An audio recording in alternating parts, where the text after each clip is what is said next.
అందరికీ వందనాలు. యేసుక్రీస్తు ప్రభువారు తాను పరిచర్య చేసిన దినాలలోని ఒక అంజూరపు చెట్టుని చూసి ఆకలేసి దానికి ఏమైనా పండ్లు ఉన్నాయేమో అని వెతకగా దానికి ఒక్క పండు కూడా లేదు. లేకపోయేసరికి ఆ అంజూరపు చెట్టుని ఇంకెప్పటికీ కూడా దీని ఫలాలు ఎవ్వరు కోయుకుందురు గాక అని పలికాడు. అయితే ఆయనకి ఎందుకు ఆకలేసింది, అంజూరపు చెట్టుకి ఎందుకు పండ్లు లేవు అన్న అంశం మీద ఈ రోజు దేవుడు మనతో మాట్లాడుతున్నారు. ఇందు నిమిత్తమే మార్కు సువార్త 11వ అధ్యాయం 12, 13, 14 వచనాలు. మరునాడు వారు బేతనియా నుండి వెళ్ళుచుండగా ఆయన ఆకలి కొని ఆకులు గల ఒక అంజూరపు చెట్టును దూరం నుండి చూచి దాని మీద ఏమైనాను దొరుకునేమో అని వచ్చెను. దాని యొద్దకు వచ్చి చూడగా ఆకులు తప్ప మరి ఏమీ కనబడలేదు. అనగా అది అంజూరపు పండ్ల కాలము కాదు, అందుకని మీదటి ఎన్నటికి నీ పండ్లు ఎవరునో తినుకుందురు గాక అని చెప్పెను. యేసుక్రీస్తు ప్రభు వారు బేతనీయకి వెళ్ళుచుండగా మార్గ మధ్యలోని ఒక అంజూరపు చెట్టుని చూశారు. ఆకలేసి, యేసుక్రీస్తు ప్రభు వారికి ఎక్కడైనా ఆకలేస్తుందా? ఆయన 40 దినాలు అరణ్యంలోని కట్టిక ఉపవాసం చేశాడు. అపవాది నుంచి శోధింపబడుతూ 40 దినాలు అయిన తర్వాత అయినా సరే ఆయన ఏమైనా ఆకలి వైపు చూశాడా? సాతాను చెప్పింది, నువ్వు ఈ రాళ్ళ రొట్టెలుగా చేసుకుని తిను, నీకు ముందుగా ఆకలేసేస్తుంది. 40 రోజులు నువ్వు కట్టిక ఉపవాసం చేసావంటే అక్కడ దేవుడు చెప్పిన సమాధానం ఏంటి? మనిషి బతుకుతున్నది రొట్టె మూలంగా కాదు, దేవుడు వాక్యం మూలంగా బతుకుతాను తప్ప అని చెప్పిన ఆయనకి ఆకలేస్తుందా? మరి ఇక్కడ ఏం చెప్పబడుతుంది? ఆకలి గోని అని చెప్పబడుతుంది. అయితే యేసుక్రీస్తు ప్రభు వారికి వేసిన ఆ ఆకలి ఏంటి తెలుసా? ఎప్పుడైతే యేసుక్రీస్తు ప్రభు వారికి ఆకలి వేసిందో దూరం నుండి ఆ అంజూరపు చెట్టును చూశారు. ఇక్కడ అంజూరపు చెట్టు అంటే యెరూషలేముని ఇక్కడ అంజూరపు చెట్టుగా చెప్పబడుతుంది. అయితే ఆ అంజూరపు చెట్టుకి ఏమి లేవు, ఒక్క కాయ కూడా లేదు. ఎందుకు లేదు అంటే దానికి ఉన్న కాయ అన్ని కూడా తింపట్టిపోయారు.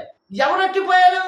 ఆ అట్టిపోయిందే ఘట సర్పం పట్టిపోయింది. ఘట సర్పం అంటే 7 తలలు 7 రాజ్యాలు, ఆ తలల మీద ఉన్న 10 కొమ్ములు 10 అరబ్ రాజ్యాలు, వీళ్ళందరూ కూడా 7 ఏళ్ళ శ్రమలో మహాశ్రమలు కలిగి చేసి యెరూషలేమును పోడు దెబ్బగా చేశారు. అంటే దానిలో ఒక్క ఫలము కూడా లేకుండా చేశారు. అంటే పోడు తిప్పగా నిత్యుల ప్రదేశంగా చేశారు. దాన్నే ఇక్కడ చెప్పబడుతుంది అంజూరపు చెట్టు. ఆ అంజూరపు చెట్టుకి ఏ కాయలు లేవని. అంటే యెరూషలేము 7 ఏళ్ళ శ్రమంలో ఎలా ఉంటది? ఒక్క ఫలము కూడా లేకుండా పోడు తిప్పగా నిత్యుల ప్రదేశంగా ఉంటది. దాన్నే ఇక్కడ అంజూరపు చెట్టుతో యెరూషలేమును పోలీసు చెప్తున్నాడు. అప్పుడు యేసుక్రీస్తు ప్రభువారు 2వ రాకడ ద్వారా రేపు యెరూషలేముకు వచ్చి ఆ అంజూరపు చెట్టుకి ఏమైనా వరం ఇస్తున్నాడంటే, ఇక మీదట నీ ఫలాలు ఏ ఒక్కడు కూడా తినకుందురు గాక అని అక్కడ దీవించాడు ఆ అంజూరపు చెట్టుని. అంటే అంజూరపు చెట్టుని దీవించడం అంటే యెరూషలేమును దీవించాడు.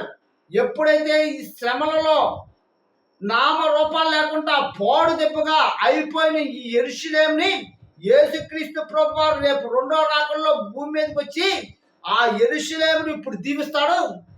ఏ విధంగా అంటే, ఇక మీదట నువ్వు ఫలించే ప్రతి ఫలము ఏ ఒక్కరు కూడా తినకుందురు గాక. అంటే ఏ శత్రువు కూడా ఇక నీ మీద దాడి చేసి నీకు ఎటువంటి శ్రమలు కానీ కష్టం కానీ దుఃఖం కానీ రాకుండా నేను చూసుకుంటాను అని చెప్పి ఇప్పుడు యేసుక్రీస్తు ప్రభువారు 2వ రాకడలో యెరూషలేముకు వచ్చి ఆ యెరూషలేమును దీవించడం ఇక్కడ మనకు కనబడుతుంది. ఇదంతా కూడా ఒక మాటలో చెప్పుకోవాలంటే, ఆయన ఆకలి కొనడం అంటే యెరూషలేములో ఏమైనా శ్రమల్లోని ఫలాలు దొరికితాయా అని చూశాడు. ఏ ఒక్క ఫలం కూడా లేదు. ఎందుకంటే ఆ శ్రమల్లోని వాళ్ళందరూ కూడా ఫలాలు లేని బీడి భూములుగా నిత్యములుగా అయిపోయారు. యేసుక్రీస్తు ప్రభువారు వాళ్ళ దయనీయ స్థితిని చూసి 7 ఏళ్ళ శ్రమలు గతించిన తర్వాత భూమి మీదకి వచ్చి ఫలాలు లేనటువంటి ఆ అంజూరపు చెట్టుని అంటే యెరూషలేముని దీవిస్తాడు. దీవించిన తర్వాత ఇప్పుడు కోల్పోయిన సమస్తం ఏదైతే ఉందో, పోగొట్టుకున్న సమస్తం ఏదైతే ఉందో అది రెండెంతలుగా వాళ్ళకి మరల అనుగ్రహింపబడుతుంది. అనుగ్రహింపబడి ఆ అంజూరపు చెట్టే ప్రపంచానికే దిక్సూచిగా నిలబడబోతుంది. రేపు 7 ఏళ్ల శ్రమల తర్వాత దాన్ని ఇక్కడ అంజూరపు చెట్టుతో యేసుక్రీస్తు ప్రభువారు ఈ ఉపమానాన్ని మనకు చెప్తున్నారు. ఈ వచనం ద్వారా మనకు అర్థమవుతుంది. దేవుని కొద్ది మాటలు దీవించును గాక. ఆమేన్.